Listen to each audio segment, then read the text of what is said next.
Support for First Coast Connect is provided in part by Baptist Health and North Florida TPO.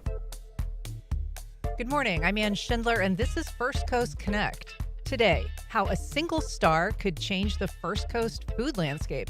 We ask three experts how including the region in the revered Michelin Guide will impact the local food scene for restaurant owners, chefs, and customers. Later in the program, we meet the local superstar competing at this weekend's Supergirl Surf Festival in Jacksonville Beach. But first, the First Coast food scene is about to be taken a lot more seriously as the Michelin Guide expands its restaurant rating system to include the First Coast next year. Here to tell us what it could mean for foodies and the folks who cater to them, we're joined by Waylon Rivers, executive chef at 36 Granada in St. Augustine. Good morning, Waylon. Good morning. We're also joined by Lauren Titus, publisher and co-founder of Edible Northeast Florida magazine. Lauren, good morning. Good morning. And we're joined via video by Hanna Raskin, founder of the food section and writer for Jacksonville Today. Hanna, good morning. Good morning. So I'm very excited to talk to all of you, and you are all such talented culinary experts. You each have very different backgrounds, so I'm going to try to introduce each of you a little more as I get to you. But Waylon, let's start with you. You're the executive chef, as we said, at 36 Granada. That is a kind of combo restaurant, part French, part Vietnamese. But you were formerly at Black Sheep Restaurant in Jacksonville. You started at Restaurant Orsay. So you have a long, rich history here in Jacksonville and in the culinary world. You've said that there's a lot of buzz on this topic. Tell us what people in the food world are saying about the fact that the Michelin Guide is going to at least expand its footprint, its coverage area to include North and Northeast Florida. Yeah, I've talked to, several colleagues in the industry and, always have my finger on the pulse as far as like Michelin, just, been watching that as my career grew. Just it's interesting to me, and I like visiting Michelin rated restaurants as much as I can in different areas. And, it just brings a lot of opportunity to the area, and as well as its challenges that, both can be great because, that challenge will help restaurants grow and bring in more, staff opportunities, people that are, interested in having that kind of recognition to the area that may not have thought of it before. And, it brings a highlight to the restaurants that are already here from the outside and the people that already eat out, in our community. So it brings a lot of buzz and excitement and brings challenges that we may have never seen before. Yeah. So, Lauren, you, as we said, are you publisher now for Edible Northeast Florida. It's a magazine that you helped found. You've worked in the Northeast Florida culinary scene now. I mean, you've lived here since the 80s, and so you've watched the scene change and emerge. First of all, what is a Michelin star? What is the significant, or even the Michelin Guide itself? If you don't get a star, what does it mean to have the guide cover this area? Well, it brings attention to the quality of the dining scene wherever they go. It started as a guide to encourage people to drive more back in the 1920s. And it's because evolved. It is actually linked to the Michelin tires. Exactly. Yes. Yeah. So it's a way to encourage people to explore. So once you have that recognition, whether it's a star or the other designations that Michelin has now, the Bib Gourmand, you become you're on everyone's radar. Diners, whether they're in your region or they're visitors. And in St. Augustine, certainly we have so many people coming, 6 million or so per year. So that has helped elevate our dining scene to begin with. It's more than just the fried shrimp and hush puppies that it became known for in the 50s and 60s. So just having that awareness by Michelin, it helps raise the bar for the restaurants, for the staff. It encourages people to come to the area, and it's good for the community overall. Florida, as in general, has been kind of overlooked from a culinary perspective. The James Beard Awards don't really look to us too much, except for maybe Miami or Orlando.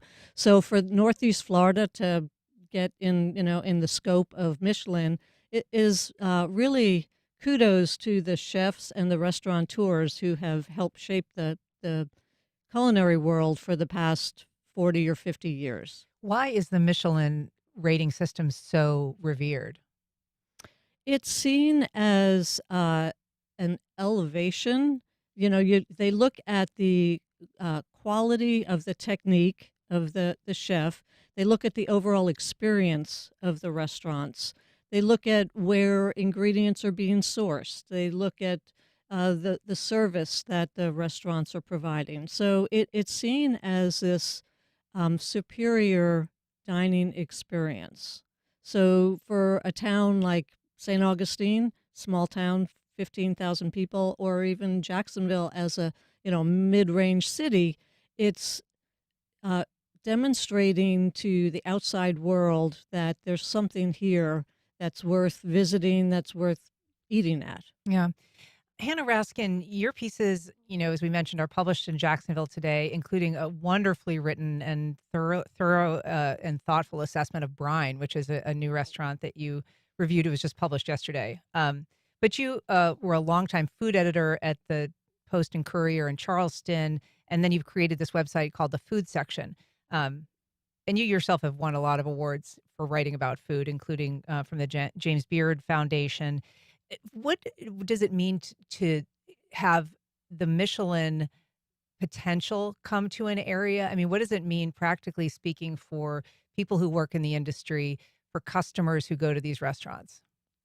That's a great question, Anne. So I speak to you from the future because the American South just had its first guide released this week. So we are right where the First Coast will be next year.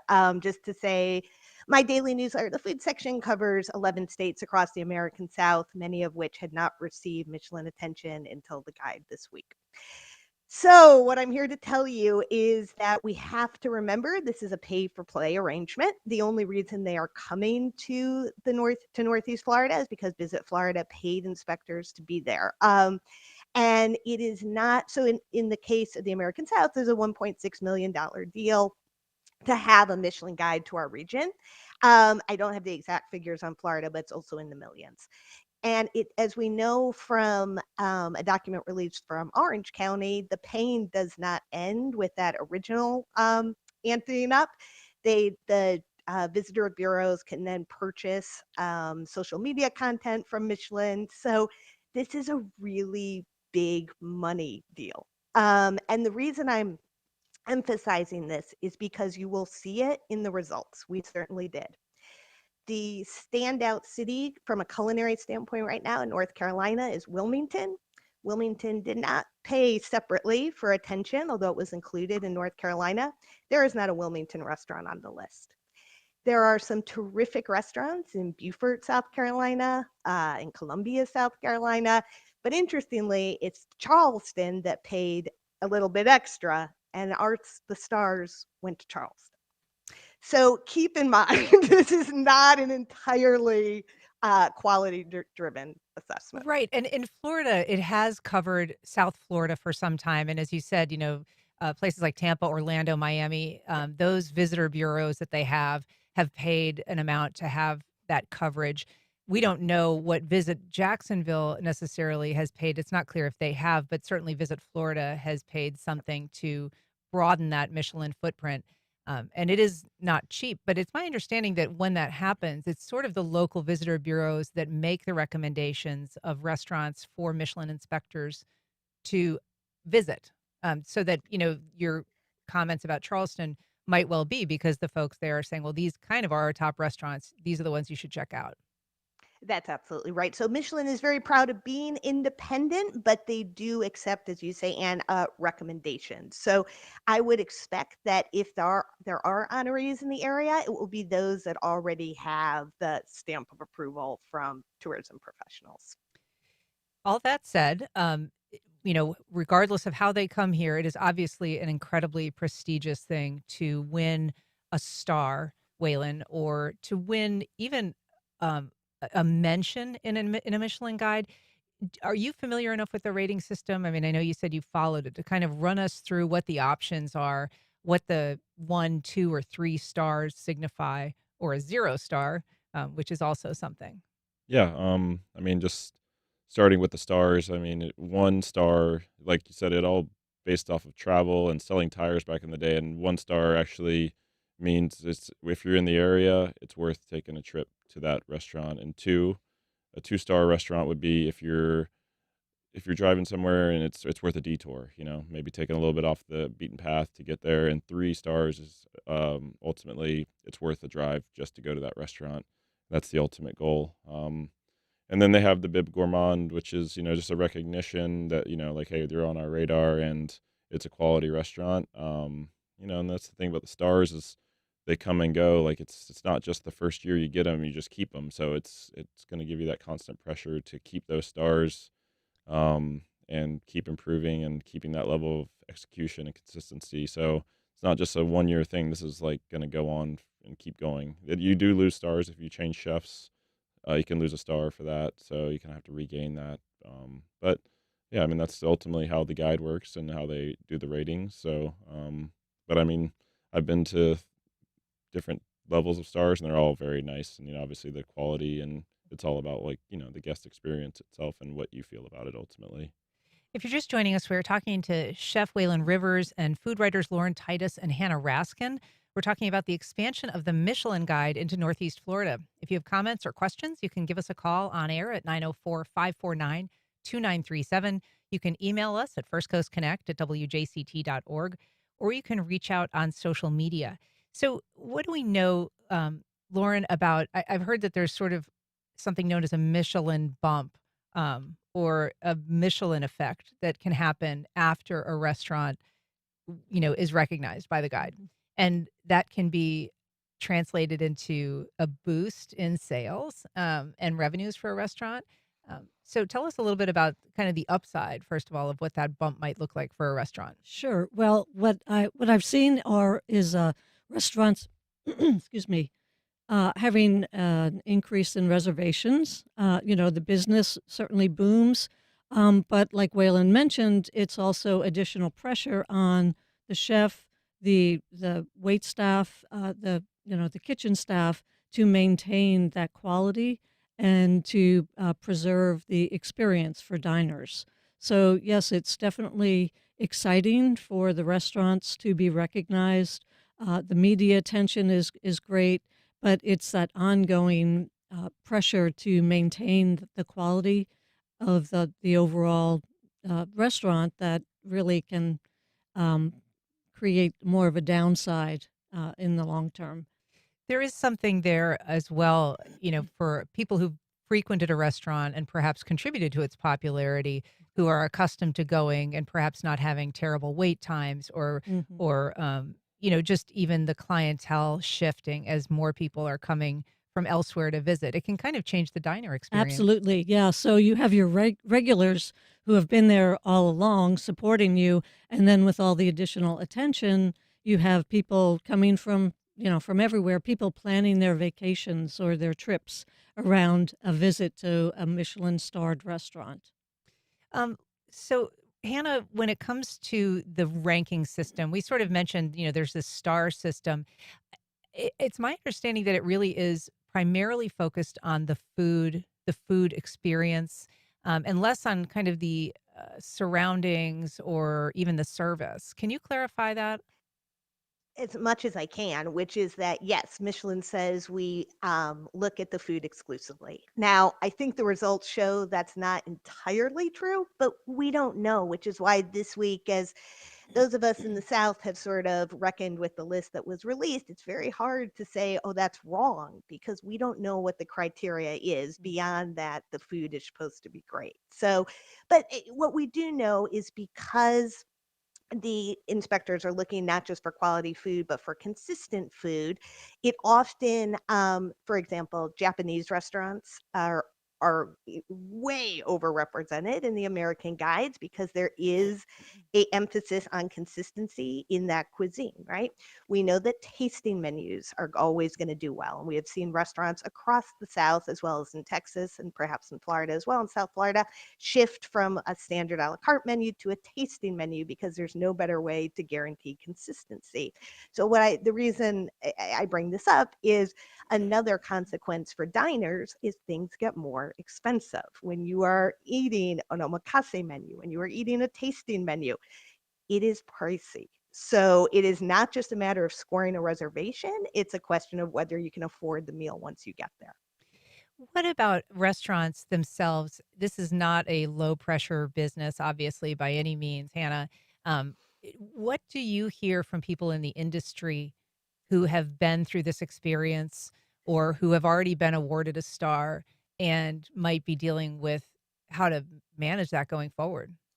It's incredibly stressful, but I do think that those who have been awarded a star realize that of all the many stresses that food and bev has had to deal with since the onset of the pandemic, too much business is a stress that is somewhat acceptable. But yeah, it's a big investment. We know in New Orleans, Emerald's completely redid their restaurant to chase a star. So when you're putting out, tens, hundreds of thousands of dollars in hopes of something that's not guaranteed, that's a really tough decision for any business owner.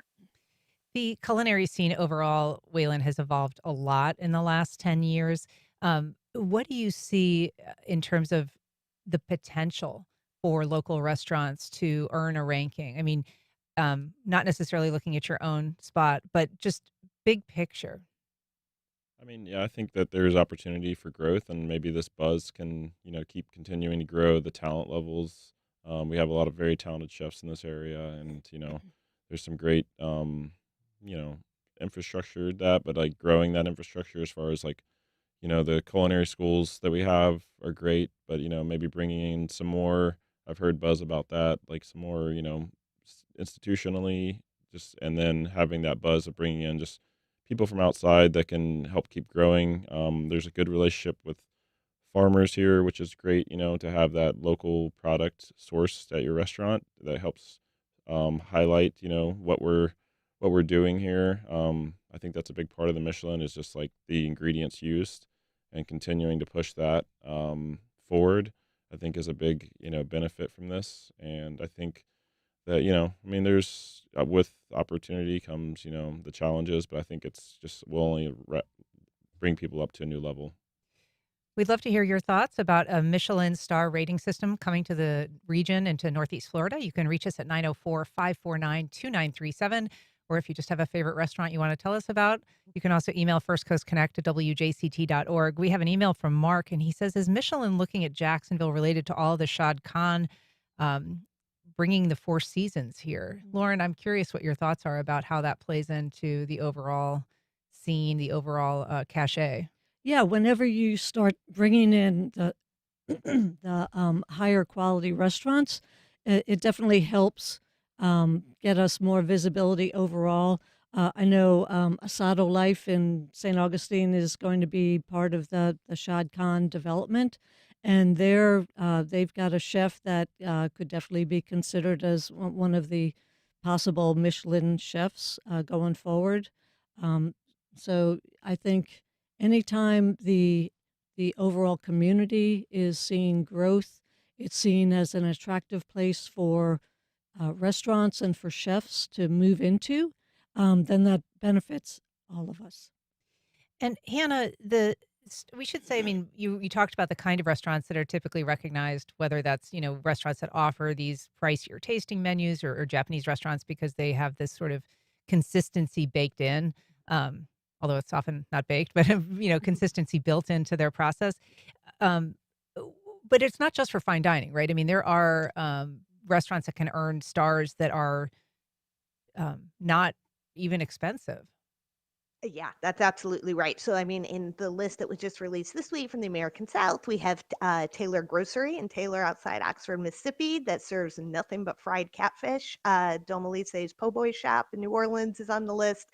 It's not surprising that if your restaurant has been around a century, you've probably got consistency licked, so to speak. So, yes, it's absolutely true that inspectors are looking for places of all kinds. So every single restaurant in Florida will be eligible for inspection. As to whether they receive stars, we don't know.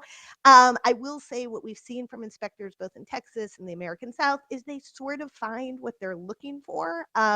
They found a whole lot of barbecue in both places. And so you can tell they kind of came in thinking these lists are going to have barbecue on it. So are we going to see a seafood place in Northeast Florida? Probably. They find what they go out to find. I want to drill on that a little bit, Hannah, because one of Yeah. the things that I've seen from, restaurants and cities that have become ranked in the guide is this need to preserve the regional identity, or to make sure that, that is something that's maintained even as there is greater attention and perhaps more outside folks coming to that place for a dining experience. Northeast Florida is a place that sometimes has been accused of not really having regional identity, whether it's culinarily or otherwise. And so I'm curious what your thoughts are about what an inspector might look for here.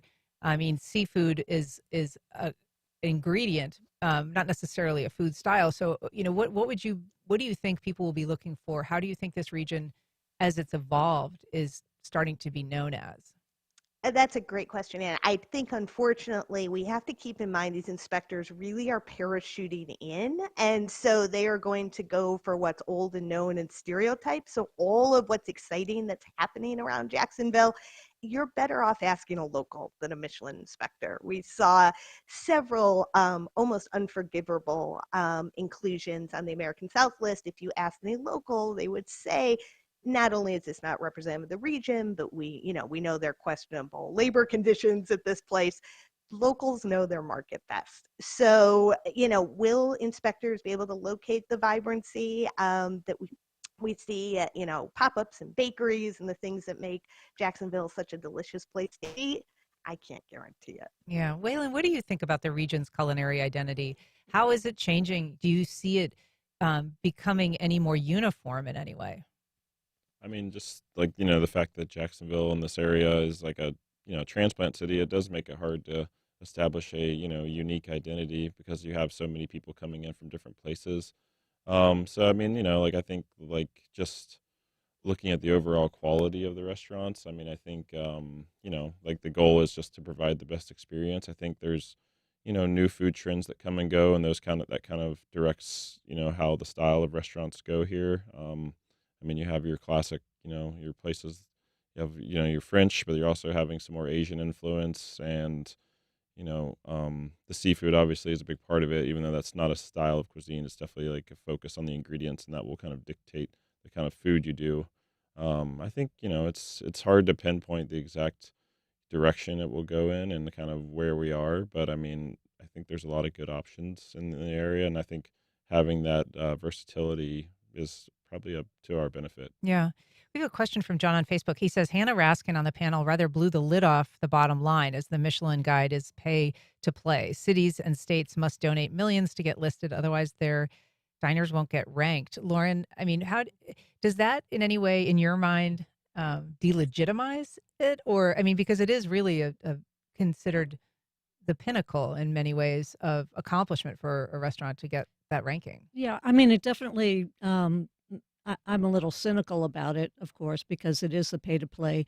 So it recognizes the quality, but also diners should know that it's not an opportunity that just falls naturally into a restaurant's lap.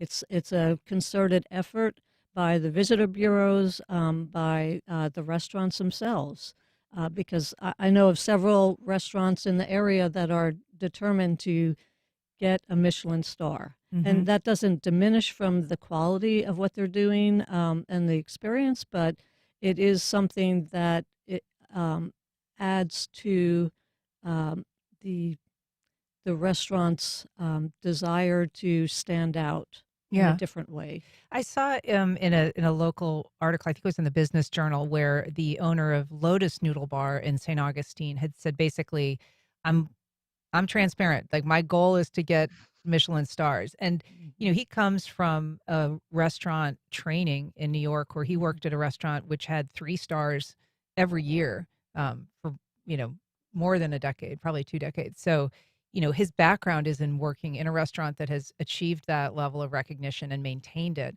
which is, impressive. But what would a chef whose goal is to do that, how might that, or, how might that change the way they operate? Would it change anything that would impact the dining experience negatively, or would that all just be good for customers and good for the experience?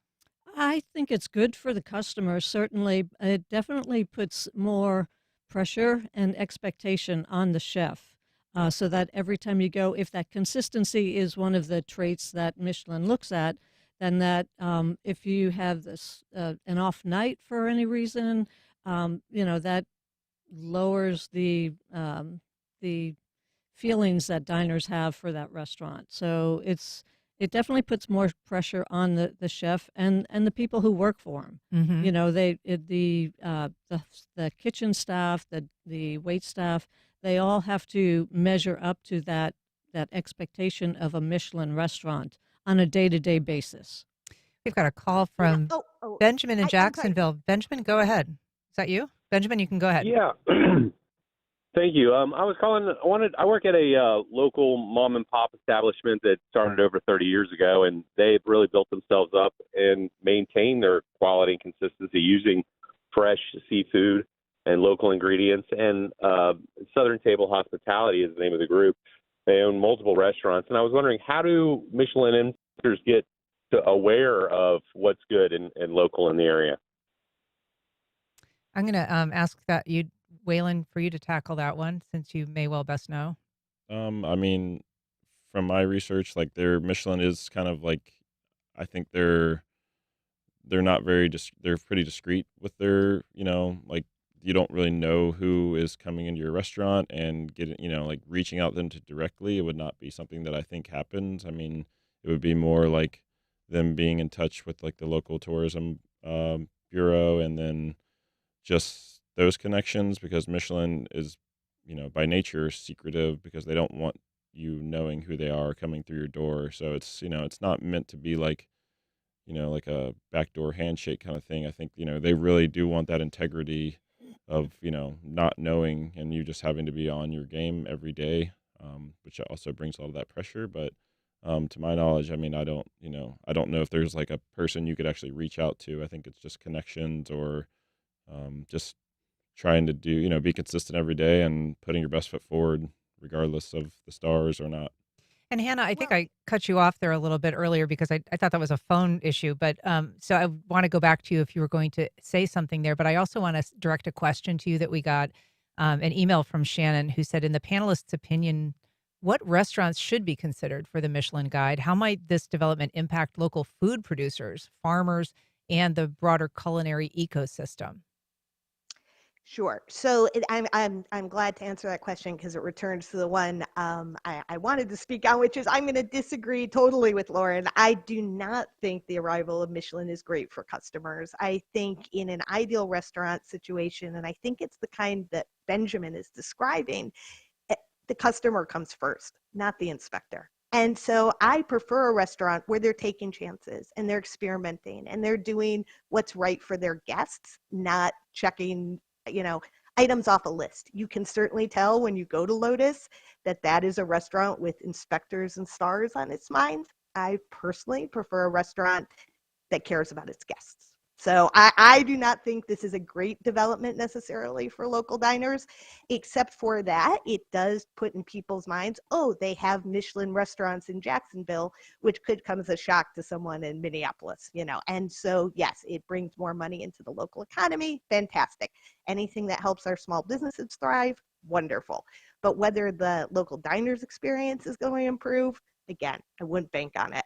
As for producers, sure, if there's a focus on ingredients, let's all hope that people will reconsider ordering from Cisco and order from our local farmers. That's great. I don't know if there's enough of a demand or even enough product for that to really, move the needle. But yeah, I think it's really just the diner who comes up short in this equation. Do you have thoughts about that, Lauren? I mean, there obviously, there's ups and downs to this, as this conversation has made clear. One of the ways that a restaurant can feel pressure, I would guess too, is, once you have that ranking, you have staff, you have vendors, you have all kinds of people that you deal with on a daily basis that might view that star rating as something that they should have a piece of, whether it's by increasing their wages or by increasing their prices. Well, as people are cutting back on their dining out, they're looking for more experiences. And going to a Michelin rated restaurant helps provide that experience, whether it's, you have to wait 2 or 3 months to get a reservation, or you're able to walk in on a slower night.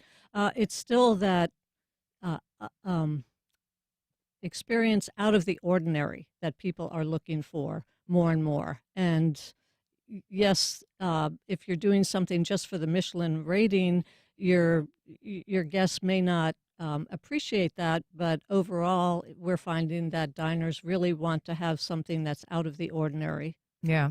Waylon, what are your thoughts about that in terms of pressures that you might feel as a restaurateur, as a chef, when it comes to maintaining that consistency or dealing with people that might, if your sous chef is saying, well, look, I deserve a raise, we've got this inspector coming again, we have to, maintain this quality. Does that increase some of the pressures that restaurants feel when it comes to cost? I mean, I think that there's pressures already there built into being in a restaurant. And I think at the end of the day, our goal, I mean, myself, is just to put up my best foot forward, regardless if I'm getting rated by a Michelin inspector or someone on Yelp. I mean, there's already everything you do every day is reviewed possibly. So that's kind of just I just look at it like it's part of my job, and I'm just here to be the best I can be. And, just have that consistency regardless of who's rating my food, because I want to provide the best experience for the guest. And at the end of the day, if that's, if that comes with one thing or another, like a rating or an award, I mean, it really, all that matters is how the guests feel about it, and people come to eat at your restaurant. So, I mean, that's the most important goal. Hanna, I will say, when I look at your food reviews, I look at the pictures and I think, wow, that looks amazing. I would love to eat that, even if it's a food I don't necessarily regularly eat, but it just looks wonderful. When I was going through the Michelin-starred restaurants, particularly the 3-star, the highest rated restaurants, and the photographs of them in preparation for this, I found myself, almost like, someone at a modern art exhibit that doesn't, get what they're looking at. I mean, it literally, everything to me looked like a ping pong in a bowl. It was like, where is the food? What's the defend that for me? Oh, no, I completely agree. Okay. I mean, I think that is such a beautiful illustration, literally, of what I mean by, it serving the inspector rather than the diner. I believe in food that makes you want to eat it. I mean, what a great example. And you don't even like that kind of food and you want to enjoy it. So yeah, I don't know how much joy and pleasure is part of this process. I think you're right. They really prefer the technically correct. But as we said, there is the Bib Gourmand category, other than the stars, which are the more casual restaurants. And I wanted to return to that just to say, on Michelin's site, they do say, let us know if you know a place that wants to be inspected. So it's not just a matter of hoping. And two, one of the places that gained a Bib Gourmand this week was a little halal Uzbek restaurant that isn't even a restaurant. It's just occupies a pizzeria. It's kind of behind the door. We wrote about it in the food section a year ago. I'm willing to wager that's where the inspectors found it. So what I mean to say is, yeah, if you can, if you get local press, my guess is that inspectors are keeping up with it. Can I just, as a really quick lightning round here, get your restaurant recommendation for the listeners from each of you? Going to start with you, Lauren. Oh dear, I always hate recommending restaurants because I'm going to hurt somebody's feelings. There is a restaurant in St. Augustine called Llama. It's a Peruvian restaurant, outstanding every time I go. Also hard to get a reservation, It is, but yeah. worth a stop. I Waylon. mean, I'd have to I'd be remiss if I haven't been to this restaurant yet, but one of my best friends is the chef there, 14 Prime. It just looks beautiful, and I know the stuff he does is always good, so it's the top of my list to go to. Hanna? I've been to 14 Prime. I also recommend it, but the one I always bring up is I put it this year on Garden and Gun's best new restaurant list. Abstract Filipino Essence is a standout for me. All right. Well, thank you for the recommendations. Thanks for the conversation. Hanna Raskin, Lauren Titus, Waylon Rivers, thank you all so much for being here. Really appreciate it. Thank you. Thank you. Thank you so much. All right. Up next, a local chamber music festival welcomes an award-winning international talent for its 25th anniversary season.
Welcome back.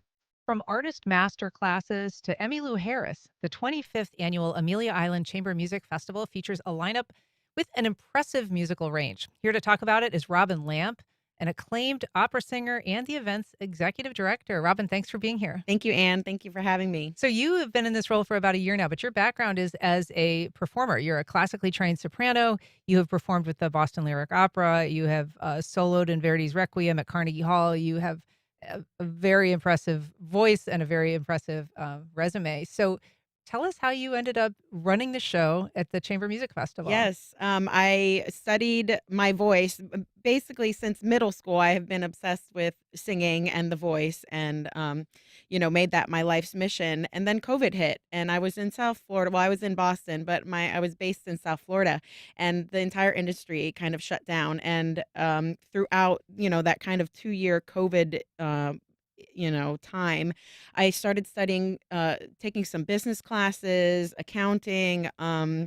I started working for a performing arts company based in Miami. I worked remotely with them and just gained a lot of different skills that would put me into this position and put me ready for this position with the Chamber Music Festival as its executive director. So I moved to Amelia Island when COVID hit, and I absolutely fell in love with it. It's beautiful. The community is incredible. There's so much performing arts going on. But there was a void of vocal music in the area. So two friends of mine started an opera company. I was always attending the Chamber Music Festival as an attendee before I even applied for this job. So I have a history with it, and I was always impressed by the musical artists that they brought in. Well, I want to talk to you about the 25th season, but before that, I do want to just take a listen to a performance that you did. The song is Summer of 1915. Oh, yes. Yeah, let's Yes. just take a listen.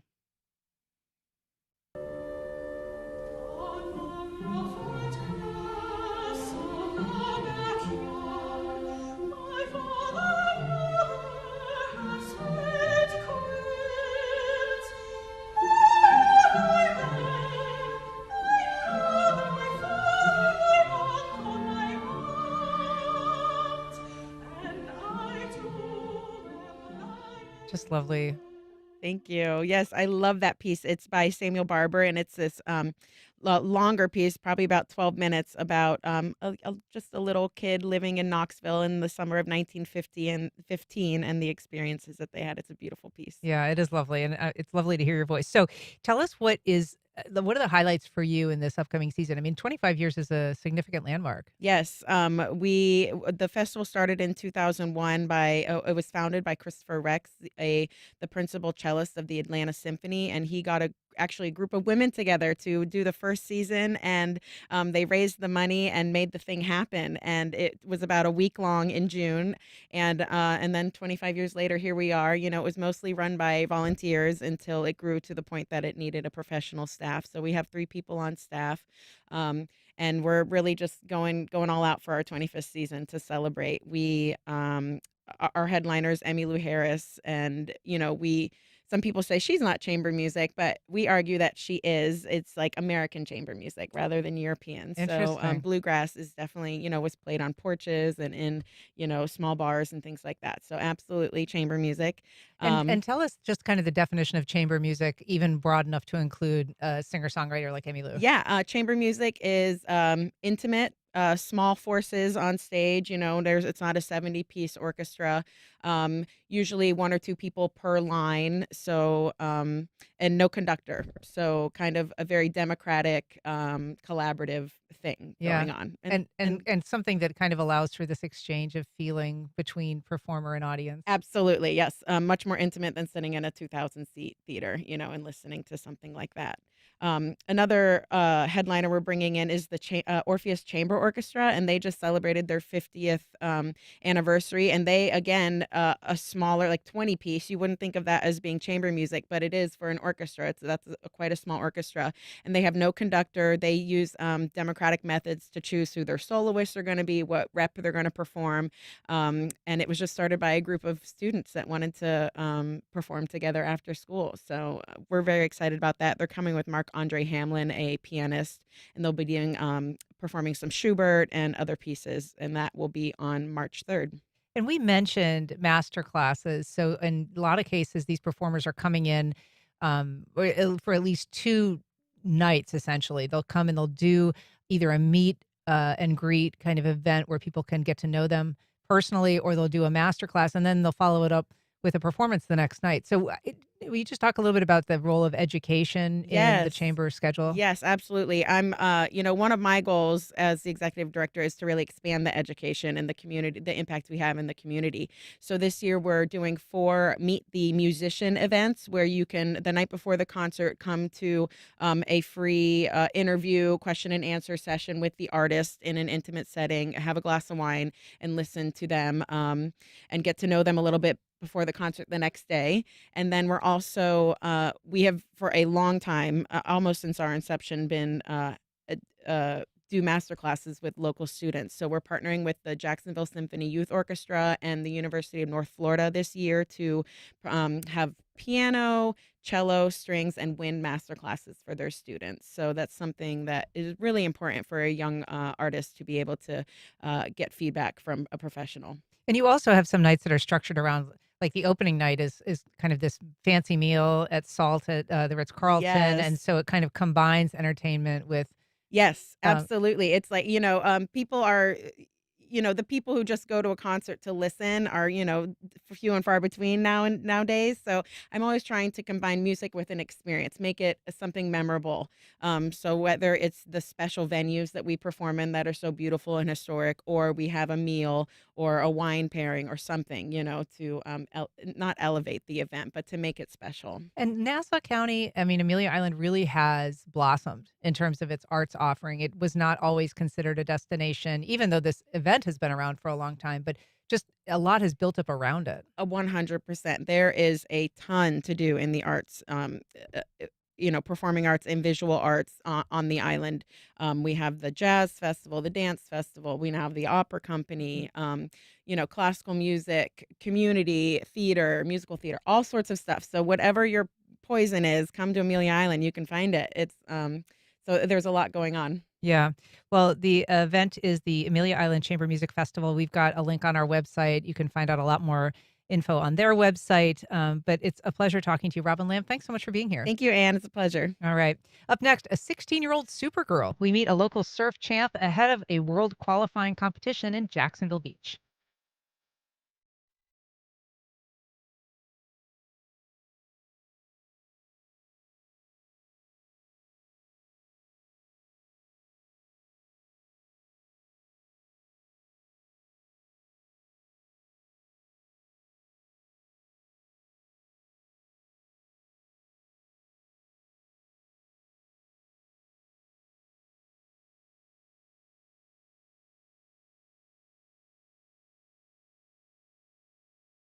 The Florida Theater presents Pat Metheny. The jazz guitarist, composer, and bandleader brings his Side Eye 3+ tour to Jacksonville on Tuesday, March 17th at 8 p.m. Tickets and information available at floridatheater.com. Congaree & Pen, dedicated to agriculture and culinary endeavors, offering field-to-fork dining and outdoor experiences on over 300 acres. Sip, dine, explore. Information at congareeandpen.com. Step into the shadows for Noirvember to Remember at WJCT Studios. Friday, November 21st, Rita Hayworth blazes the screen in Gilda. Then, on Saturday afternoon, don't miss the matinee classic, Murder, My Sweet. Cap it all off Saturday night with Bogey and Bacall in Dark Passage. 3 films, 2 days, a festival of noir. Tickets and info at wjct.org/film.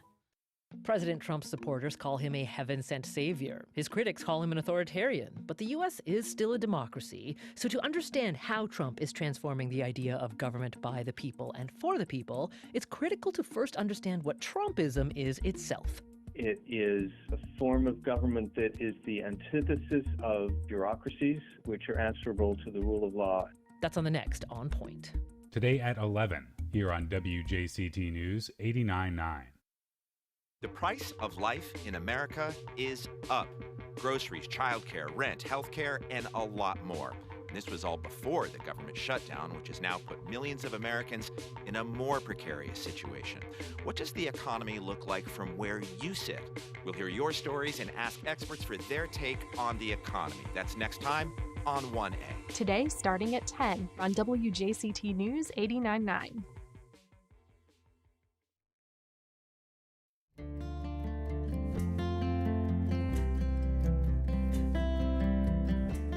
Welcome back. An event aimed at elevating girls and women in the sport of surfing is back in Jacksonville Beach this weekend. Here to tell us about it, we're joined by Amelia Winds. She is a professional surfer who hails from Atlantic Beach. Good morning. Good morning. We're also joined by Rick Bratman. He is the event producer, a producer of the Super Girl Surf Festival. Rick, thanks for being here. Yeah, thanks for having me. All right. So, Linnea, you're 16 now? Yes. You started surfing at age 10. How did you first get involved? I understand you were an early competitive swimmer. Yeah, so that's right. I grew up swimming because my mom was a swim coach. She always just wanted me to be like comfortable in the water and the ocean because we lived at the beach. My dad has always been a surfer, so he never like forced me into it, but I was always like boogie boarding down at the beach, and we were just there all day. And then he sent me to a surf camp called Thompson Surf School in Jacks Beach, and I went there for a week, and just like after that, I absolutely loved it, fell in love with surfing, and couldn't get enough of it after. And you became a kind of a ranked and a successful winning surfer pretty early. I mean, it wasn't something that you were, I've seen these pictures of you as just a little teeny kid, on your surfboard, and you were already, winning championships. Yeah, for sure. I mean, like I always did a lot of sports when I was younger, and I feel like they always kind of clicked fast, but surfing just clicked super fast. And like I was surfing so much, and we have a great surf community here in Jacksonville, so there's a ton of opportunities for competing when I was younger. So I just got all that time in, made it really easy to kind of jumpstart my career and just keep competing and having fun and just enjoying all of it. And folks watching our live stream can see some video of you surfing right now. I've always been curious. I mean, the surf festivals, you just never know, right? The weather, you never know the sea conditions. How difficult is it to prepare even day to day, when the surf is changing and the weather is changing and the winds are changing? Yeah, I mean, surfing is such a special sport because you never know what you're gonna get. I've never surfed a day that's similar to another day. Like it's always different. The conditions always change, so you can't really prepare in that way. Just like of course you can figure out the sandbar, surf as many different conditions as you can, which I always try to do to diversify my skill. But you can't prepare that much. You can just watch the waves before your heat and try and connect with the ocean, understand it the best you can, but it's a very unpredictable beast that you have to tackle. So it's definitely a very challenging sport, but I love the challenge. So, Rick, this is the 5th year of this event at Jacksonville Beach? Yep, 5th year in Jacks Beach and 19th year overall. Okay, why Jacksonville Beach? Why is this the place that it is now settled into? And what about the beach community there is kind of a good location for it? We've been doing the event in San Diego since 2007, and we're East Coast based. So we're based down in Melbourne, a couple hours south of here. So we really wanted to do an East Coast version of Supergirl because it had been so successful. And we talked to probably 15, 20 communities that are surf communities. And Jacks Beach just stood out for a couple reasons. Number one is the passion and commitment from the surf community here. I think is second to none for everywhere on the East Coast. There's also a lot of young female talent in the area, which we wanted to give them an opportunity to show their talents. And then also, Supergirl is an event that's much more about just surfing. It's an entire festival that celebrates women in a variety of different sports and entertainment. And so in Jacksonville Beach, they have the Seawalk Pavilion, which right there is a beautiful concert venue. It allows us to do a much more robust festival environment than just doing a surf competition. And so there is all of these elements. There's music, there's a variety of participatory events and competitive events. It's not just surfing. It's there's kind of rollerblading. There is yoga. There's a beer tent. There's food trucks. There's bands. There's like kind of the whole gamut. There's something for everybody. So we will have about 2,500 women competing in 10 sports there. In addition to surfing, there's volleyball, soccer, flag football, pro skateboarding, pro inline skating. There's a 5K race for the first time this year, which we're really excited about. There's female lifeguard competitions. There are about 20 classes in fitness and yoga and Pilates and dance. There's a line dancing event this year. And then I think one of the things that really brings people out is the music festival. So there's 14 artists that are going to be performing live, including the band Perry, Julia Cole, Plain White Tees, Hyrie. So a bunch of like national artists, as well as we always leave at least half the spots to help platform emerging female talent.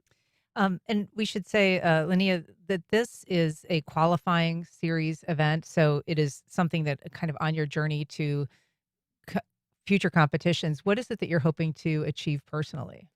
Yeah, so this event, like all other events, it's a super big deal. This one's just a little bit extra special because it's a Supergirl. But yeah, so this contest is super important for me this season because I'm hoping to maximize as many points as I can get in this contest to help my campaign towards the Challenger Series. So it's definitely a big deal for all the girls that are here and just super special for all of us. Yeah, well, we look forward to following your career as it continues to sail on because you're doing wonderful work. The event is the 5th annual Supergirl Surf Festival. It's November 8th and 9th at the Jacksonville Beach Pier and Seawalk Pavilion. We've got a link on our website for more information. Linnea Mons, Rick Bratman, thank you so much for being here.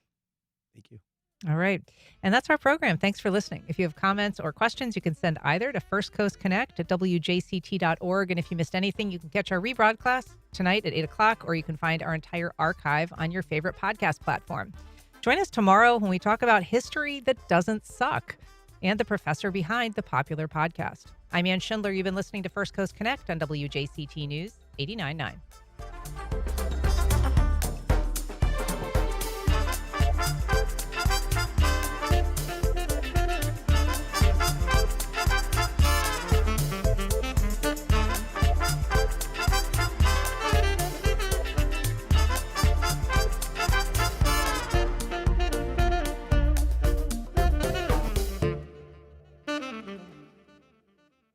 Support for First Coast Connect is provided by Baptist Health and the North Florida TPO. The North Florida TPO is committed to shaping our transportation future. We're focused on planning, funding, clean fuels, and new technologies for a vibrant, connected community. Learn more at northfloridatpo.com. Baptist Health is a proud supporter of First Coast Connect. Baptist Health, committed to building a healthier community for all of us. More info at 202-4YOU or baptistjacks.com. The St. Augustine Amphitheater presents New Orleans jazz and hip-hop artists Trombone Shorty, Orleans Avenue, and Juvenile, Sunday, March 1st at the St. Augustine Amphitheater. Tickets and information available at theamp.com. This is WJCT News.